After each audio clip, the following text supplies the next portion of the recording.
সম্পদ গোপন ও কর ফাঁকি দিতে পদে পদে জালিয়াতির আশ্রয় নিয়েছেন আলোচিত ব্যবসায়ী নজরুল ইসলাম মজুমদার। ভুয়া দলিল তৈরি করে মাছের খামার থেকে 215 কোটি টাকা আয় দেখিয়েছেন এই ব্যবসায়ী নেতা। ইন্ডিপেন্ডেন্ট টেলিভিশনের অনুসন্ধানে উঠে এসেছে এমন তথ্য। অভিযোগ উঠেছে জাতীয় রাজস্ব বোর্ড এনবিআর এর আয়কর কর্মকর্তাদের যোগসাজশে পার পেয়েছেন তিনি।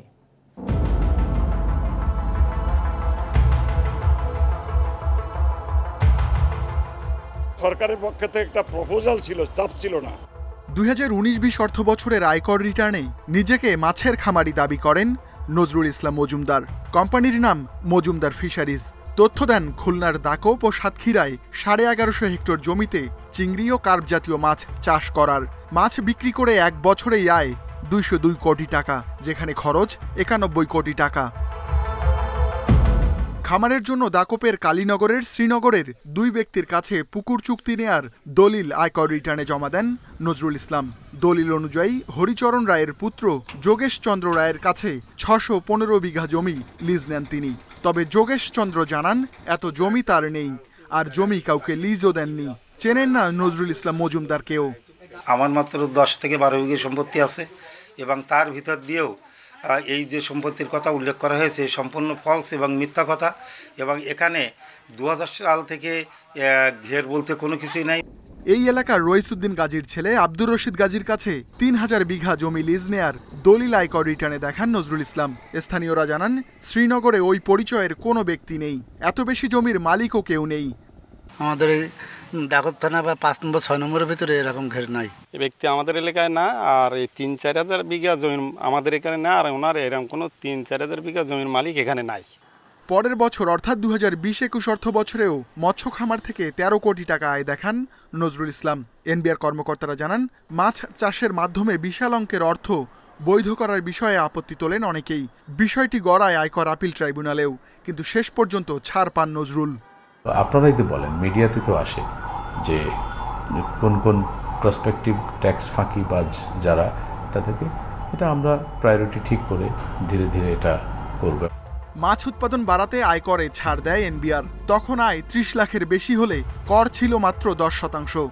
কর কম হওয়ায় অনেকেই এ খাতের মাধ্যমে অবৈধ সম্পদ বৈধ করার সুযোগ নেন। Ruhul Amin, independent news, Dhaka. আনসারুল আলম পেশায় একজন টিন ব্যবসায়ী। চট্টগ্রামের আসাদগঞ্জে তার টিনের দোকান। এই আনসারুল আলম দুটি ব্যাংক থেকে ঋণ নিয়েছেন প্রায় 2000 কোটি টাকা। নির্ধারিত সময়ের 3 বছর পরও শোধ করেননি ঋণ। জানা গেছে প্রভাবশালী ব্যবসায়ী এস আলম গ্রুপের কর্ণধার সাইফুল আলম মাসুদের ফুফাতো ভাই তিনি। সোমবার সকালে দেশ থেকে পালাতে গিয়ে ধরা পড়েছেন পুলিশের হাতে।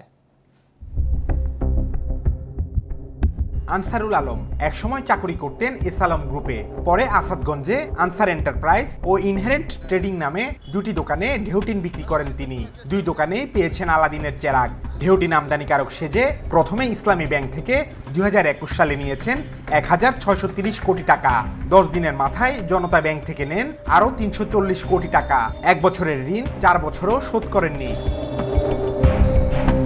সাম্প্রতিক পট পরিবর্তনে গা ঢাকা দেওয়া আনসারুল সোমবার ঋণের টাকা শোধ না করেই দেশ থেকে পালাতে চেষ্টা করেন।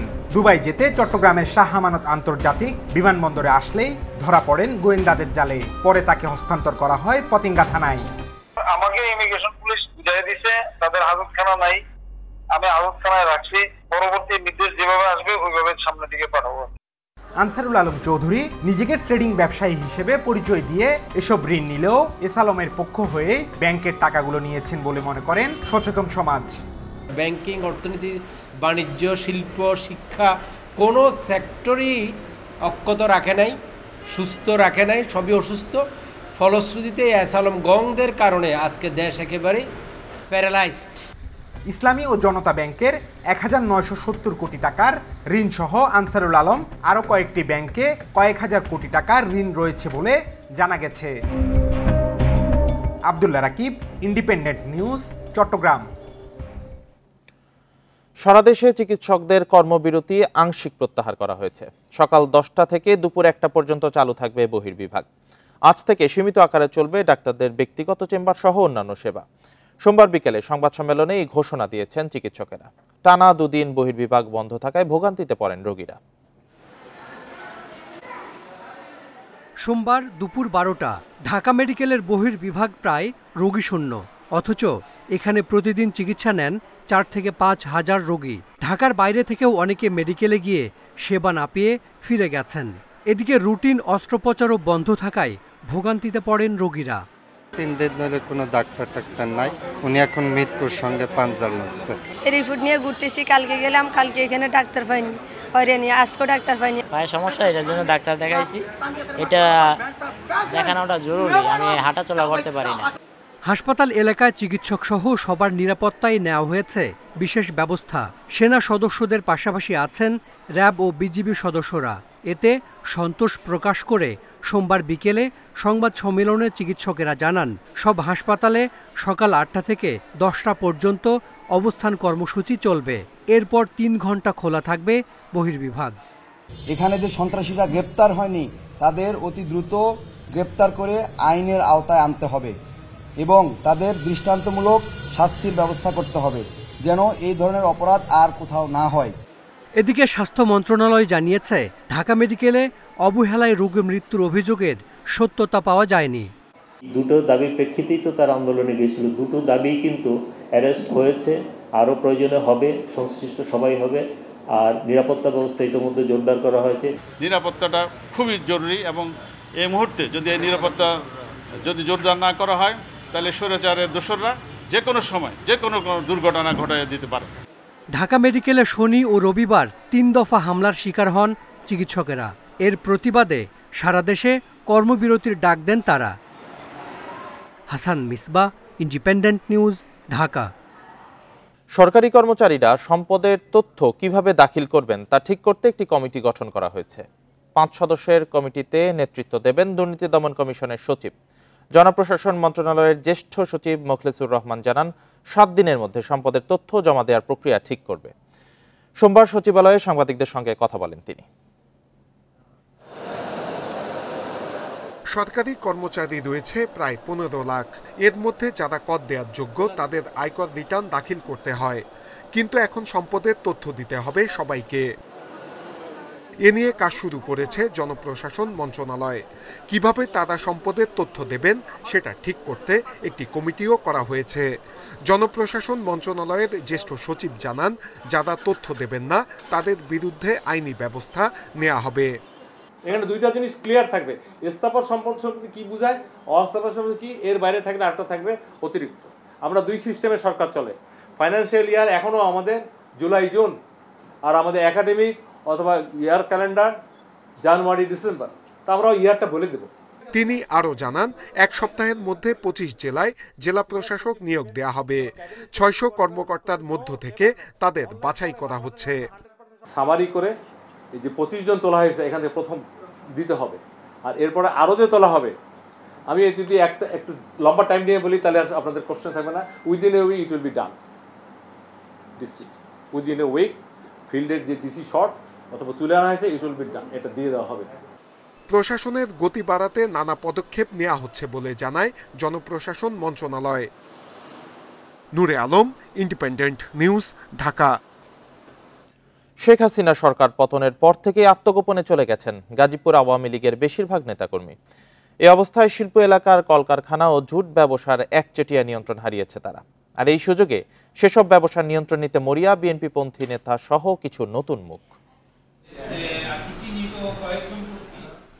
নারী উদ্যোক্তা রাশিদা ফারুক ইভা গ্রুপের গার্মেন্টস কারখানায় 20 বছর ধরে করছেন জুটের ব্যবসা। সম্প্রতি সংবাদ সম্মেলনে তিনি অভিযোগ করেন, সরকার পরিবর্তনের পরপরই টঙ্গী পূর্ব থানা বিএনপির সভাপতি সরকার জাবেদ আহমেদ সুমন তার ব্যবসার নিয়ন্ত্রণ নিতে বেপরোয়া হয়ে উঠেছেন।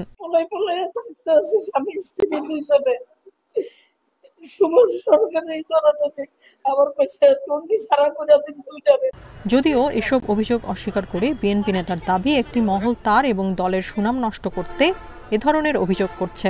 আমার পরিবারকে হেয় করার জন্য, আমাকে হেয় করার জন্য, আমার পদকে এবং বিএনপিকে হেয় করার জন্য প্রতিপক্ষ এই ষড়যন্ত্রের মাঝে লিপ্ত আছে, যারা আমাদের সুনাম, বিএনপির সুনাম নষ্ট করতে চাচ্ছে।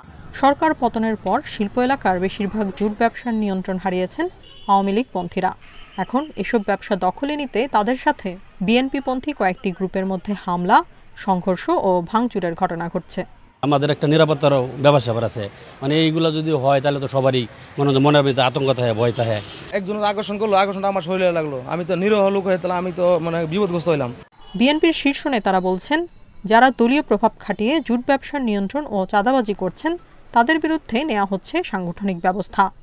আমার দ্বারা মানুষের রাজনীতি যদি ক্ষতি হয়, অস্থির থাকে, তাহলে সেটা রাজনীতি করা উচিত না তার। আমি দলের সকল নেতাকর্মীদেরকে চেষ্টা করতেছি এবং আমাদের দলের মধ্যে আছে তাদের ইতিমধ্যে বহিষ্কার করা হয়েছে। গাজীপুরে 2000-এর বেশি তৈরি পোশাক কারখানা রয়েছে। এসব কারখানায় জুট মালামালের ব্যবসার সঙ্গে জড়িত 3000 মানুষ। Independent news. বন্যার কারণে লক্ষ্মীপুরে প্রায় 600 শিক্ষা প্রতিষ্ঠানে পাঠদান বন্ধ রয়েছে। ঘরবাড়ি থেকে পানি না নামায় প্রাথমিক ও মাধ্যমিক বিদ্যালয়গুলো ব্যবহৃত হচ্ছে আশ্রয়কেন্দ্র হিসেবে। ফলে সিলেবাস শেষ করা নিয়ে দেখা দিয়েছে শঙ্কা। সন্তানদের পড়াশোনা নিয়ে উদ্বিগ্ন শিক্ষক ও অভিভাবকরা। 20 আগস্টে পানি প্রবেশ করে সদর উপজেলার বাঙ্গাখা 2 নম্বর সরকারি প্রাথমিক ও মাধ্যমিক উচ্চ বিদ্যালয়ের মাঠ ও ভবনের নিচতলায়। সেই থেকে বন্ধ পাঠদান। বিদ্যালয় ভবন দুটোর উপরতলায় আশ্রয় নিয়েছে বানভাসীরা, আছে গবাদি পশুও। বন্যার পানিতে ক্ষতিগ্রস্ত হয়েছে ঘরবাড়ি, রাস্তাঘাট ও ফসলি জমি। প্রায় 600 শিক্ষা প্রতিষ্ঠানে বন্ধ রয়েছে পাঠদান। সব বিদ্যালয়ে আশ্রয় নিয়েছে বন্যা দুর্গতরা। শিক্ষা প্রতিষ্ঠানে স্বাভাবিক কার্যক্রম নিয়ে দুশ্চিন্তায় শিক্ষার্থী, অভিভাবকরা। পানিতে বন্যায় সবকিছু ডুবে গেছে এবং কি স্কুল মাদ্রাসাগুলো ডুবে গেছে, তাই জন্য স্কুল মাদ্রাসা খোলা হচ্ছে না। স্কুলের বারান্দায় গরু রাখা হয়েছে, আমাদের স্কুল কবে খুলবে সেটা আমরা নিজেও জানি না। পড়ালেখা হইতেছে না, মানুষের ছাত্রদের অনেক কষ্ট করতেছে, তারা স্কুলে আসতে পারতেছে না। ক্ষতিগ্রস্ত বিদ্যালয় সংস্কারের সহায়তা চেয়েছেন শিক্ষা কর্মকর্তারা। শিক্ষক যারা আছে তারা মনিটরিং করতেছে, বাসায় খোঁজখবর রাখতেছে শিক্ষার্থীদের, তাদের বাসায় পানির অবস্থান কীরকম, তারপরে মা বাবার সাথে যোগাযোগ করতেছে, তাদের কোনো সমস্যা হচ্ছে কিনা, পড়াশোনা করতেছে কিনা, পাশাপাশি এগুলোর বিষয়ে আমাদের অলরেডি সবসময় খোঁজখবর রাখছে। জেলার 1000 প্রাথমিক ও মাধ্যমিক বিদ্যালয় এবং মাদ্রাসায় শিক্ষার্থী সংখ্যা প্রায় 4 লাখ। Independent news. বন্যার বিষয়ে আরো জানাতে চাঁদপুর ও ফেনী থেকে যুক্ত হয়েছেন সহকর্মীরা। প্রথমে চাঁদপুর থেকে জানাবেন সহকর্মী মনিরুজ্জামান বাবলু। বাবলু, চাঁদপুরে বন্যা পরিস্থিতি এখন কোন দিকে যাচ্ছে? নতুন করে অবনতির কোনো চিত্র আছে কিনা? সার্বিক পরিস্থিতি জানাবেন। চাঁদপুরের বন্যা পরিস্থিতির এই মুহূর্তে বৃষ্টি হলো বড় বাধা। পানি কমছে এবং জলাবদ্ধতা কমছে বলে আমরা দেখতে পাচ্ছি গত 3 দিন ধরে। এই পানি কমলেও কিন্তু দুর্ভোগের সীমা নেই। যারা আশ্রয়কেন্দ্রে ছিলেন এবং যারা বন্যার্থ ছিলেন তারা এখন নিজের বসত ঘরে উঠাটাই অনেক কষ্টদায়ক হয়ে উঠছে, তার কারণ তাদের যে বসত ভিটা রয়েছে সেটি কিন্তু স্যাঁতস্যাঁতে অবস্থা এবং ঘরের যে চারপাশে যে চারপাশ সেগুলো ভেঙে পড়ার উপক্রম হয়ে পড়েছে। এই হিসাবে কিন্তু জেলা ফরিদগঞ্জ, হাজীগঞ্জ, শাহরাস্তি এবং কচুয়া কিছু অংশ সহ প্রায় 3000-এর মতো বসত ঘরই বিনষ্ট হয়েছে। আমরা যারা বন্যার্থ কবলিত হয়েছেন তাদের সবচেয়ে বেশি ক্ষয়ক্ষতির এখন যে দৃশ্যমান হয়ে উঠছে সেটা কৃষি খাতে, যেখানে বীজতলা ধানের যে বীজতলা ছিল সেগুলো বিনষ্ট হয়ে গেছে। আমরা দেখেছি মতলবের যে ভেড়িবাঁধ রয়েছে সেখানে জলাবদ্ধতার কারণে বীজতলা নষ্ট হয়। সেখানে গতকাল আমরা দেখেছি কৃষকদের মাঝে বীজ পুনর্বাসনের জন্য বীজ বিতরণ করা হয়েছে সরকারিভাবে। এছাড়া বিভিন্ন উপজেলায় যে ক্ষতিগ্রস্ত হয়েছে সেখানে কৃষি বিভাগ থেকে বীজ দেওয়া এবং তাদের কৃষি খাতে পুনর্বাসনের জন্য পরামর্শ এবং প্রয়োজনীয় ব্যবস্থা নেওয়া হচ্ছে। মৎস্য খাত একই অবস্থা এবং সকল ক্ষেত্রেই একই অবস্থা, পুনর্বাসনের জন্য পরামর্শ ব্যবস্থা করা হচ্ছে। এছাড়া স্বেচ্ছাসেবী সংগঠনগুলো তাদের যে ত্রাণ দেওয়ার সেই কার্যক্রম তারা অব্যাহত রেখেছেন। আমরা দেখেছি শাহরাস্তিতে সবচেয়ে বেশি সমস্যা নলকূপের সমস্যা। নলকূপের সেখানে আমরা জানি দেশের সবচেয়ে বেশি আয়রন যুক্ত উপজেলা শাহরাস্তি উপজেলা, সেখানে প্রায় 1600 কল বিনষ্ট হয়েছে, ক্ষয়ক্ষতি হয়েছে। আমাদেরকে জনস্বাস্থ্য প্রকৌশলী থেকে জানানো হয়েছে তারা সেই ইউনিসেফ সহ তারা সেই বিশুদ্ধ পানির ব্যবহারের জন্য দ্রুতই কার্যক্রম শুরু করবেন। এবং হাজীগঞ্জ উপজেলার যে 3টি ইউনিয়নে ক্ষয়ক্ষতি হয়েছে সেখানে বন্যার্থদের মাঝে বেশিরভাগই দারিদ্র পরিবারগুলো তাদের বসতঘর নির্মাণ নিয়ে তারা বেকায়দায় পড়ছেন। চাঁদপুরে আসলে সার্বিকভাবে কিন্তু প্রায় 300 কোটি টাকার ক্ষয়ক্ষতি হয়েছে বলে জেলা প্রশাসন থেকে আমাদেরকে জানিয়েছেন। এই ছাড়া যদি আমরা বলে থাকি যে ত্রাণ বিতরণে যে স্বেচ্ছাসেবী সংগঠনগুলোর পাশাপাশি রাজনৈতিক নেতৃবৃন্দরাও কিন্তু বিভিন্ন বন্যার্থদের মাঝে ত্রাণ সহায়তা দিয়ে আসছেন। চাঁদপুর থেকে এই ছিল আমার কাছে সর্বশেষ। বাবলু, আপনি সাথেই থাকবেন। এবার ফেনী থেকে বন্যা পরিস্থিতি নিয়ে জানাবেন সহকর্মী সমীর উদ্দিন। সমীর, ফেনীতে বৃষ্টিপাত হচ্ছে কিনা, সার্বিক বন্যার পরিস্থিতি জানতে চাই, ক্ষয়ক্ষতির পরিমাণ সম্পর্কে জানাবেন। ফেনীতে গত রাতে কিন্তু বৃষ্টি হয়েছিল, সকালে আকাশ মেঘলা থাকলেও এই মুহূর্তে আকাশ কিন্তু পরিষ্কার আছে, রোদ উঠেছে। আমরা আসলে এসেছি এই মুহূর্তে ফেনী সদর উপজেলার কাজিরবাগ ইউনিয়নের একটি মিথ্যা বাড়িতে। সেখানে আবু তাহের নামে একজন ব্যক্তি আছেন, তিনি প্যারালাইজড হয়ে ঘরে বন্দী আছেন। তার পরিবার এখনো এই ঘরে ঢুকতে পারে নাই, তারা এখনো অন্যের ঘরে বসত করছেন। তাদের আসলে রান্না বান্নার সেই উপক্রমটুকু নাই। তার যে ঘরটি ছিল, ঘরটি হেলে পড়েছে, যে কোনো মুহূর্তে তার ঘরটি পড়ে যেতে পারে। এবং তার বাড়িতে এখন যে পরিমাণ কাদা, সেই পরিমাণ কাদাতে আসলে তারা বসবাসের অনুপযোগী হয়ে পড়েছে। তাদের ঘরের যে সমস্ত মালামাল ছিল, এই মালামালগুলো পানিতে ভিজে গেছে, নষ্ট হয়ে গেছে। এরা এখন কোন রকমে শুকানোর চেষ্টা করছে, কিন্তু রোদ বৃষ্টির যে খেলা, সেই খেলায় তাদের এই ঘরের আসবাবপত্র এবং ল্যাপ তোশক এই বিষয়গুলো তারা এখনো শুকাতে পারছে না। ফলে তাদের আগামী দিনগুলোতে কিভাবে যাবে সে নিয়ে তারা দুশ্চিন্তায় আছেন। তারা রান্না করছেন অন্যের ঘরে, কোন রকমে খেয়ে পরে বসে আছেন। তবে তারা চাচ্ছেন যে সরকারি মতে যদি তাদের ঘরে এসে তাদের কি পরিস্থিতি সেটা দেখে পরিসংখ্যান করে যদি সহায়তা করা যেত, তাহলে তাদের ঘরটা কোনোভাবে তুলতে পারতো। এছাড়াও কাজিরবাগের বেশ কয়েকটি বাড়ি আমরা দেখেছি, যে সমস্ত বাড়িগুলো মাটির ঘর ছিল, সব ম্যাক্সিমাম মাটির ঘরগুলো ভেঙে পড়েছে। এছাড়াও যদি আপনাকে বলি, ফেনীর বন্যা পরিস্থিতি উন্নতি হলেও ফুলগাজী, দাগনভূঞা এবং সোনাগাজীতে পানির পরিমাণ ধীরে ধীরে কমছে। কারণ হচ্ছে এখানে মুসাপুর ক্লোজার গার্ড যেটি, এটি বন্যার স্রোতে ভেঙে পড়ার কারণে সেই ভাঙা স্থান দিয়ে এখন জোয়ারের পানি ঢুকছে। পরে যেই পানিগুলো আসলে যাওয়ার কথা, সেগুলো গিয়ে আবার নতুন পানি ঢুকছে, যার প্রেক্ষিতে দাগনভূঞাতে অনেক পানি এখন আর নামছে না। ফলে মানুষজন সেখানে দুর্ভোগ আছে। আমাদেরকে জেলা প্রশাসনের পক্ষ থেকে বলা হয়েছে এখনো প্রায় 10,000 মানুষ বিভিন্ন আশ্রয় কেন্দ্রগুলোতে আশ্রয় নিয়েছে, সেখান থেকে মানুষ ঘরে ফিরে নেই। আর যে জায়গাগুলোতে ঘরে ফিরেছে, সেখানে তাদের আসলে বসবাস করা একেবারে অনুপযোগী হয়েছিল। আমরা দেখেছি ছাগলাইয়া, দাগনভূঞা এবং ফুলগাজী, ফসুরামের অবস্থা একেবারে খারাপ। আমরা দেখেছি সীমান্তবর্তী এলাকা ফসুরাম, সেখানে বানের যে পরিমাণ স্রোত ছিল, সেই স্রোতে মানুষের রাস্তাঘাট সবে ভাসিয়ে নিয়ে গেছে। এখন দরকার রাস্তাঘাট মেরামত করা, তবে তাদের জীবনযাত্রা শুরু হবে সুন্দরভাবে যদি রাস্তাঘাট মেরামত না করা যায়। আর বন্যা নিয়ন্ত্রণ বাঁধের 89 একটি পয়েন্টে ভেঙে গেছে, এটি মেরামত না করলে আবারও বন্যার কবলে পড়বে। এই ছিল আমার কাছে ফেনীর বন্যার সর্বশেষ পরিস্থিতি। চাঁদপুর ও ফেনী থেকে বন্যা পরিস্থিতির সর্বশেষ খবর জানাচ্ছিলেন সহকর্মীরা। মাত্র 1.5 কিলোমিটার এলাকায় বাঁধের অভাবে প্রতি বছরই বর্ষা মৌসুমে যমুনার পানি ঢুকে প্লাবিত হয় সিরাজগঞ্জ সদরের 6টি গ্রাম। কয়েক মাস পানিবন্দী থাকতে হয় তাঁতপল্লীর 6 শতাধিক পরিবারকে। এলাকাবাসীর দাবির মুখে বাঁধ নির্মাণের সম্ভাব্যতা যাচাই শুরু করেছে পানি উন্নয়ন বোর্ড। বাঁধ না থাকায় এবারও বর্ষায় যমুনা নদীর পানি ঢুকে তলিয়ে গেছে সিরাজগঞ্জ সদর উপজেলার সায়দাবাদ ও কালিয়াহরিপুর ইউনিয়নের 6টি গ্রাম। প্রতি বছরই এভাবে 2 থেকে 3 মাস পানিবন্দী থাকতে হয় বাসিন্দাদের। তাঁতপল্লীতে 6 শতাধিক পরিবারের প্রায় 10 থেকে 12,000 মানুষের বসবাস। বন্যার পানিতে তাঁত যন্ত্র, সুতাসহ নানা সামগ্রী নষ্ট হওয়ায় বছর বছর বিপাকে পড়তে হচ্ছে তাদের। তাই দ্রুত বাঁধ নির্মাণের দাবি গ্রামবাসীর। এই যে আঙ্গুর একটা দরকার, যদি সামনে যদি একটু বেরিবাদের করে তালিকার আমগর এই তাঁত শিল্প না বাঁচব। 1.5-2 কিলোমিটার হবে বাঁধটা। এটা দিলি গাড়ি ইনশাল্লাহ মনে করেন যে শখপুরি নাথপুর পর্যন্ত স্বস্তি থাকবো। আমাদের বেরিবাদও যদি হয়, তাহলে আমরা নিচু বাড়িতে নিচু ঘর দিয়ে আমরা থাকতে পারবো, বসবাস করতে পারবো। গরু ছাগল হাঁস মুরগি ছেলে পেলে নিয়ে খুব আমরা দুর্ভিক্ষর মধ্যে আছি। মাত্র 1.5 কিলোমিটার এলাকা বাঁধ দিলেই তাঁতপল্লীতে বানের পানি প্রবেশ বন্ধ করা সম্ভব। এরই মধ্যে সম্ভাব্যতা যাচাই শুরু করেছে পানি উন্নয়ন বোর্ড। জনগণের চাহিদা থাকে, আমরা একটি ফিজিবিলিটি করে দেখব যে এই প্রকল্প আমরা হাতে নিতে পারি কিনা।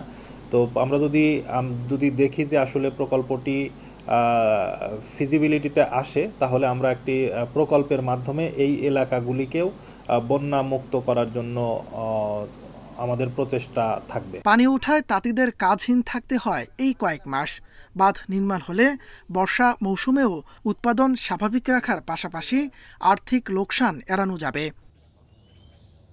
Independent news. ভূমিহীনদের বন্দোবস্ত বাতিল করে বরগুনায় ১৫৭ একর খাস জমি একটি বেসরকারি বিদ্যুৎ কেন্দ্রকে বরাদ্দ দেওয়া হয়েছে। কৃষি জমি হলেও অকৃষি জমি দেখিয়ে গত বছরে বরাদ্দ দেয় ভূমি মন্ত্রণালয়। প্রশাসন বলছে বিষয়টি খতিয়ে দেখা হবে। ১৯৬০ সাল থেকে ২০১৩ সাল পর্যন্ত বিভিন্ন সময় তালতলী উপজেলার খোট্টার এলাকায় ৮২টি ভূমিহীন পরিবারকে ১৫৭ একর কৃষি খাস জমি বন্দোবস্ত দেয় সরকার। গত বছরের ২০ জুলাই বন্দোবস্ত বাতিল হয়। এক মাস পর ৩১ আগস্ট ৩০৭ মেগাওয়াট বিদ্যুৎ কেন্দ্র নির্মাণের জন্য বেসরকারি প্রতিষ্ঠান বরিশাল ইলেকট্রিক পাওয়ার কোম্পানিকে দীর্ঘমেয়াদী বন্দোবস্ত দেয়া হয়। সহায় সম্বল হারিয়ে ওইসব পরিবার এখন দিশেহারা। থাকমো কোথায়, এক আল্লাহ ছাড়া কেউ কোথায় না। সরকার তো ভূমিকে লইছিল গরিবের জন্য, হ্যাঁ তো লইছে। ২০০১ সালের কার্ডটাও আমার শেষ।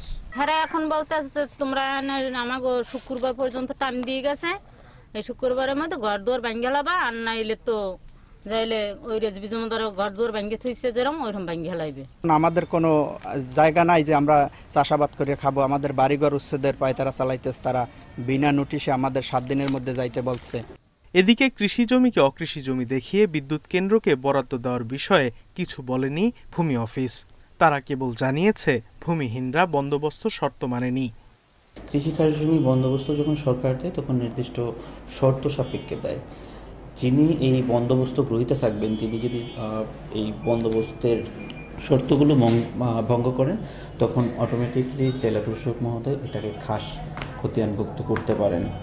জেলা প্রশাসন জানিয়েছে বন্দোবস্ত দেওয়ার বিষয়টি খতিয়ে দেখা হবে, পাশাপাশি পুনর্বাসনে নেওয়া হবে ব্যবস্থা। কিছু বিষয় হয়তো থাকতে পারে, সেগুলো হয়তো আমরা খতিয়ে দেখছি যে এই বন্দোবস্তগুলো আসলে প্রপারলি দেওয়া হয়েছে কিনা, এটা একটা বিষয়। এই বন্দোবস্ত যদি প্রপারলি দেওয়া হয়ে না থাকে আর যদি কোনো মামলা চলমান থাকে, সেক্ষেত্রে মামলা নিষ্পত্তি হওয়ার পর হয়তো আমরা প্রয়োজনীয় ব্যবস্থা গ্রহণ করতে পারবো। তৎকালীন জনপ্রতিনিধিদের কাছে গিয়ে তখন কোনো সমাধান পাননি বলে জানান সুবিধাবঞ্চিতরা। Independent news. দেখছেন ইন্ডিপেন্ডেন্ট সংবাদ। স্টিকি অ্যাডিসিভ জোড়া লাগায় সবকিছু। হামাসের হাতে ৬ জিম্মির মৃত্যুর ঘটনায় ইসরায়েলিদের কাছে ক্ষমা চেয়েছেন প্রধানমন্ত্রী বেনিয়ামিন নেতানিয়াহু। ইসরায়েল জুড়ে বিক্ষোভ ও ধর্মঘটের পর সোমবার ব্যর্থতার দায় স্বীকার করেন তিনি। এ সময় ইসরায়েলি সেনাদের গাজা মিশর সীমান্তের ফিলাডেলফি করিডোর নিয়ন্ত্রণের উপর জোর দেন নেতানিয়াহু। অন্যদিকে গাজায় হামলা চলতে থাকলে বাকি জিম্মিদেরও কফিনে করে ফেরত পাঠানো হবে বলে হুঁশিয়ারি করেছে হামাস। বন্দি বিনিময় চুক্তির বদলে ইসরায়েল সামরিক চাপ সৃষ্টি করে জিম্মিদের ফেরত চায় বলে অভিযোগ গোষ্ঠীটির। এর আগে জিম্মিদের মুক্তিতে নেতানিয়াহু প্রশাসন যথেষ্ট কাজ করছে না বলে অভিযোগ করেন মার্কিন প্রেসিডেন্ট জো বাইডেন। এদিকে ইসরায়েলের কাছে অস্ত্র রপ্তানির ৩৫০টির মধ্যে ৩০টি লাইসেন্স স্থগিত করেছে যুক্তরাজ্য। আন্তর্জাতিক মানবাধিকার আইন লঙ্ঘনের ঝুঁকি থাকায় এমন পদক্ষেপ।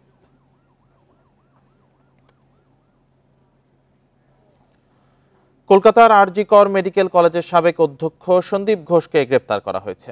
সোমবার সন্ধ্যায় তাকে গ্রেপ্তার করে সিবিআইয়ের দুর্নীতি দমন শাখা। চিকিৎসক হত্যা ধর্ষণের ঘটনার জেরে ১৫ দিনের জিজ্ঞাসাবাদ শেষে গ্রেপ্তার হলেন সন্দীপ। আর্থিক দুর্নীতির মামলায় তার গ্রেপ্তার দেখানো হয়েছে বলছে বিভিন্ন সূত্র। মঙ্গলবার সন্দীপকে আদালতে তোলার কথা রয়েছে। এদিকে সন্দীপ ঘোষের গ্রেপ্তারের খবরে উচ্ছ্বাস প্রকাশ করেছেন আন্দোলনরত চিকিৎসকরা। দোষীরা দ্রুত ধরা পড়বে বলে আশা তাদের। 15 আগস্ট থেকে দফায় দফায় সিবিআইয়ের জেরার মুখে পড়েন সন্দীপ ঘোষ। তার বাড়িতে তল্লাশি চালিয়ে বেশ কিছু নথি উদ্ধার করা হয়।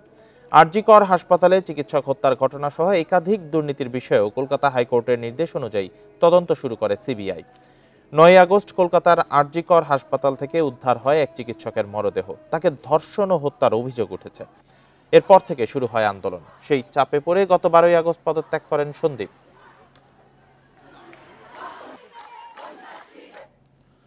গুলি ও বোমা হামলায় ফের অশান্ত ভারতের মণিপুর।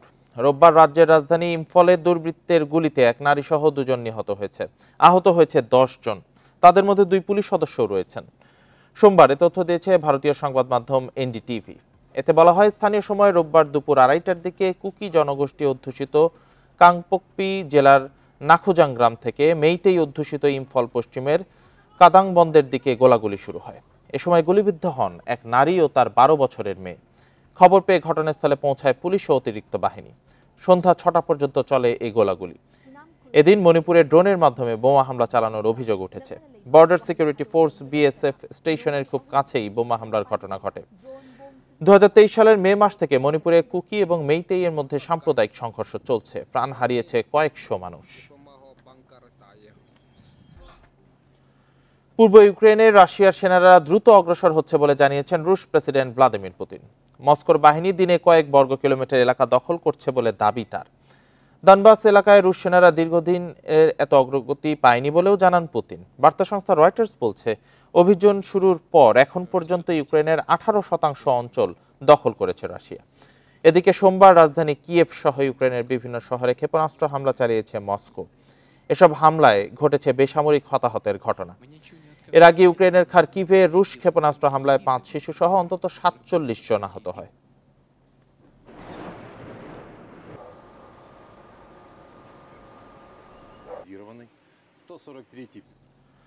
সাংবাদিকদের মাঠের পারফরমেন্স ছাড়াও খেলায় নানা অনিয়ম অসঙ্গতি নিয়ে অনুসন্ধান প্রতিবেদন করার আহ্বান জানিয়েছেন ক্রীড়া উপদেষ্টা আসিফ মাহমুদ।